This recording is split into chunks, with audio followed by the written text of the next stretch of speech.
সুপ্রিয় শিক্ষার্থীরা, আমরা আজকে আলোচনা করব বীজগাণিতিক রাশি, বীজগাণিতিক সমীকরণ এবং সরল সমীকরণ বিষয় নিয়ে। আমরা ইতিপূর্বে চলক, ধ্রুবক, সহগ সম্পর্কে বিস্তারিত আলোচনা করেছি। তো ওই পর্বগুলো যদি দেখে আসো তাহলে বীজগাণিতিক রাশি, সমীকরণ এবং সরল সমীকরণ এগুলো বুঝতে অনেকটাই সহজ হবে। সুতরাং ওই পর্বগুলো দেখে আসার চেষ্টা করতে পারো। তো প্রথমে আমরা আলোচনা করব বীজগাণিতিক রাশি নিয়ে। বীজগাণিতিক রাশি কাকে বলে সেটা একটু জানা দরকার। বীজগাণিতিক প্রক্রিয়া চিহ্ন, তোমরা জানো যে প্রক্রিয়া চিহ্ন কোনগুলো?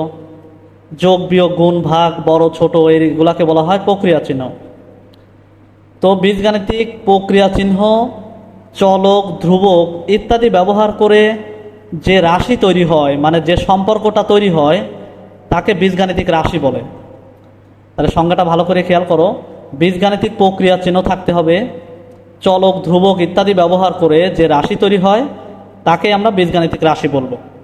যেমন 5x - 3y + 2z, এক্ষেত্রে এখানে x y z আছে চলক, 5 - 3 + 2 এইগুলো আছে হলো কি সহগ, এখানে মাইনাস, এই প্লাস, এটার আগে কিছু নাই মানে প্লাস আছে। সুতরাং এইগুলো কি প্রক্রিয়া চিহ্ন। তাহলে প্রক্রিয়া চিহ্ন, চলক, ধ্রুবক, সহগ, এখানে ধ্রুবকটা নাই, ধ্রুবক 0। তো এই সম্পর্ক, সুতরাং এই সম্পর্কিত এই রাশিটাকে বলা হয় বীজগাণিতিক রাশি। তো এবার চলো সমীকরণ কি দেখা যাক। সমীকরণের ইংরেজি হলো ইকুয়েশন, আর বীজগাণিতিক রাশি হলো অ্যালজেব্রিক এক্সপ্রেশন। তো আমরা সমীকরণ কি সেটা সম্পর্কে জানবো। সমীকরণ কাকে বলে? বীজগাণিতিক যে রাশিটা আমরা পাচ্ছি এখানে, এরকম একটা বীজগাণিতিক রাশিকে যখন সমান চিহ্নের মাধ্যমে আমরা প্রকাশ করব, কোনো ধ্রুবক থাকুক বা চলক, ডান পাশে যে কোনো কিছুই হতে পারে, ধ্রুবক, সাংখ্যিক ধ্রুবক, আক্ষরিক ধ্রুবক যে কোনো কিছুই হতে পারে, বা চলক হতে পারে, বা অপর যে কোনো একটা সমীকরণও হতে পারে ডান পাশে। তাহলে বীজগাণিতিক রাশিকে যখন আমরা সমান চিহ্নের মাধ্যমে প্রকাশ করব, তাহলে ওই বীজগাণিতিক রাশিকে হয়ে যাবে আমাদের সমীকরণ। কোনো একটা বীজগাণিতিক রাশিকে সমান চিহ্নের মাধ্যমে প্রকাশ করলে তাকে আমরা বলবো সমীকরণ। তো একটা বিষয় মাথায় রাখতে হবে, সমীকরণ হইতে গেলে কি কি শর্ত পূরণ করতে হবে সেটা আমাদের জানতে হবে। পরবর্তীতে ষষ্ঠ শ্রেণীর আমাদের সরল সমীকরণ অধ্যায়ে আমাদের এখানে কাজে লাগবে। তো সমীকরণ হতে গেলে চলক থাকতে হবে, অবশ্যই মাস্ট চলক থাকতে হবে, সমান চিহ্ন থাকতে হবে, এই দুটা কম্পালসারি থাকতেই হবে, চলক এবং সমান চিহ্ন। তারপরে যে বিষয়টা খেয়াল রাখতে হবে সেটা হলো আমাদের সমীকরণের কোনো পাশে, অর্থাৎ বাম পাশ অথবা ডান পাশে, এই সমান চিহ্নের বাম পাশের অংশকে বলা হয় বাম পক্ষ, এই সমান চিহ্নের ডান পাশের অংশ বলা হয় ডান পক্ষ।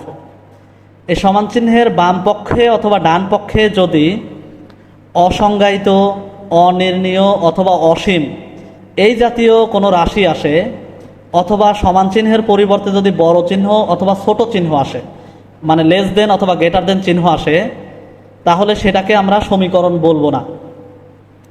তাহলে যদি বীজগাণিতিক রাশিতে একমাত্র চলক এবং সমান চিহ্ন থাকে, আর ওই সকল জিনিস যেগুলা অসংজ্ঞায়িত, অনির্ণীয় এবং অসীম এই জাতীয় জিনিস যদি থাকে, সেক্ষেত্রে আমরা সেটাকে সমীকরণ বলবো না। বাদ বাকি চলক আর সমান চিহ্ন থাকলে সমীকরণ বলবো। তো অসীম, অনির্ণীয় এবং অসংজ্ঞায়িত কী জিনিস সেটা আমার ইউটিউব চ্যানেলে ভিডিও দেওয়া আছে, তোমরা যদি ইচ্ছা করো তো ওখানে দেখে আসতে পারো, তাহলে বিষয়টা সম্পর্কে ক্লিয়ার ধারণা তৈরি হয়ে যাবে। এরপরে আমরা দেখব সরল সমীকরণ কাকে বলে। এর পূর্বে তোমাদের একটু জানাতে চাই যে সমীকরণের চলকের ঘাত কি সেটা সম্পর্কে না জানলে আসলে সরল সমীকরণের সংজ্ঞাটা বুঝতে একটু সমস্যা হবে। ঘাত মানে হলো, আমরা ওটাকে আরও কিছু নামে চিনতে পারি। চলকের ঘাত, পাওয়ার বা সূচক বা মাত্রা সব কিছুই একই। যেমন আমরা যদি এখানে এক্সের উপরে পাওয়ার, এই উপরের অংশ, এটাকে আমরা যদি এখানে বলি যে 4, এক্সের উপরে এখানে 4 দিলাম, তাহলে এই যে 4 এক্সের মাথার উপরে, এইটাকে বলা হয় পাওয়ার। এটাকে বলা হয় পাওয়ার ইংরেজিতে, বাংলায় বলা হয় এটাকে শক্তি, পাওয়ার, শক্তি, বা হলো ঘাত, বা হলো মাত্রা, বা সূচক। এই নামগুলো দিয়ে আমরা এটাকে ডাকতে পারি। যদি কোনো চলকের উপরে এরকম কোনো সংখ্যা থাকে, এই উপরের অংশটাকে বলা হয় পাওয়ার বা শক্তি বা ঘাত বা সূচক বা মাত্রা, এগুলা বলতে পারি আমরা। আর এটাকে পড়তে হয় কিভাবে? X to the power 4, X to the power 4, এটাকে পড়তে হয় এক্স টু দি পাওয়ার 4। অথবা যদি এখানে ওয়াই থাকে, ওয়াইয়ের পাওয়ার যদি 3 হয়, তাহলে আমরা এটাকে পড়বো কি? Y to the power 3। আর যদি এরকম শুধু 2 থাকে, যেমন আমরা মনে করলাম যে জেড এর পাওয়ার 2, তাহলে এটাকে পড়বো জেড স্কোয়ার, জেড স্কোয়ার। 2 থাকলে পড়তে হবে স্কোয়ার, আর 3 থাকলে পড়তে হয় কিউ, ওয়াই কিউ।